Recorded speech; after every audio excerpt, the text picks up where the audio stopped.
জন্য এর আগে পর্যন্ত বিভিন্ন মামলা মোকদ্দমা করা হচ্ছিল মানুষের পয়সা খরচ করে, এবং কোনো অন্যায় কোনো দুর্নীতির তদন্ত করতে গেলেই, তদন্তের আদেশ দিলেই তার বিরুদ্ধে সুপ্রিম কোর্টে চলে যাওয়া হচ্ছিল।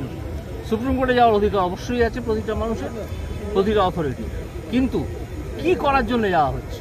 আমি তো আজকে জানতে চাইব যে মোট কত টাকা খরচ হলো এই তদন্ত আটকানোর জন্য। সুপ্রিম কোর্টে গিয়ে কত কোটি টাকা পশ্চিমবঙ্গ সরকার খরচা করলো।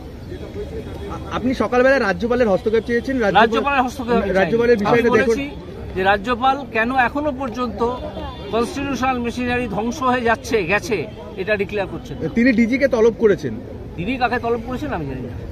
সকালবেলা একদম সেখানে কেন্দ্রীয় বাহিনী থাকা সত্ত্বেও সেখানে আক্রান্ত হতে হলো তদন্তকারী সংস্থা। কেউ যদি অর্গানাইজ হয়ে, কারা অর্গানাইজ হয়ে করেছিল সেই খবরটা আপনারা নিন।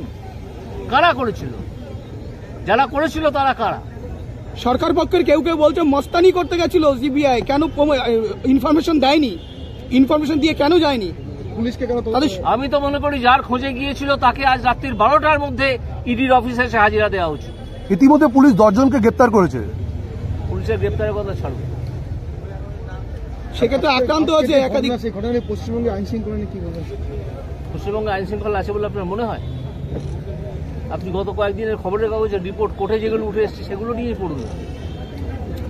কিন্তু রাজ্যের মন্ত্রীরা তো বিভিন্ন সমীক্ষা দেখাচ্ছেন যে বাংলা, কলকাতা নাকি নারী সুরক্ষা থেকে শুরু করে আইন শৃঙ্খলার দিক থেকে 1 নম্বরে উঠে আসছে। হতে পারে, কিন্তু পশ্চিমবঙ্গে এরকম নয়, পশ্চিমবঙ্গের চেয়ে আরো অনেক ভালো। সেক্ষেত্রে এ রাজ্যে ইতিমধ্যে বিভিন্ন জায়গায় পোস্টারিং হচ্ছে বিকল্প রাজনীতি, তাহলে কি পশ্চিমবঙ্গে যে রাজনীতি দলগুলো আছে তাদের উপর ভরসা হারাচ্ছে মানুষ?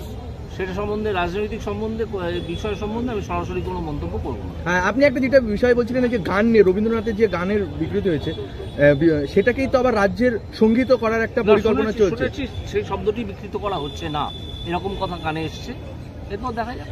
কিন্তু সেটাকে তো আবার রাজ্যেরও সঙ্গীত করা হচ্ছে, সেই বিষয়ে কি বলবেন? রাজ্যের সঙ্গীত করা হচ্ছে তাতে অসুবিধে গিয়ে, একটা রাজ্য যদি নিজের সঙ্গীত তৈরি করে বা সঙ্গীত হিসেবে কোনটাকে গ্রহণ করে তাতে তো অসুবিধে কিছু নেই, কিন্তু কথা পাল্টে দেওয়ায় অসুবিধা আছে। স্যার, একটা যেটা বিষয়, বছর 23 শেষ হয়ে 24 চলে এলো, চাকরি প্রার্থীরা রাস্তায় বসে তারা কিন্তু বারবার একটা কথা বলছে, আমরা কবে নিয়োগ পাবো। যে চাকরি প্রার্থীরা রাস্তায় বসে আছেন আমি তাদের কাছে এর আগেও বলেছি যে রাস্তায় বসে থাকবেন কেন? আপনার যদি মনে করেন আপনার লিগ্যাল রাইট আছে আপনি আদালতে আসুন। অনেকে তো এসে আদালতে এসে চাকরি নিয়ে গেছেন, আপনারা রাস্তায় বসে আছেন কেন?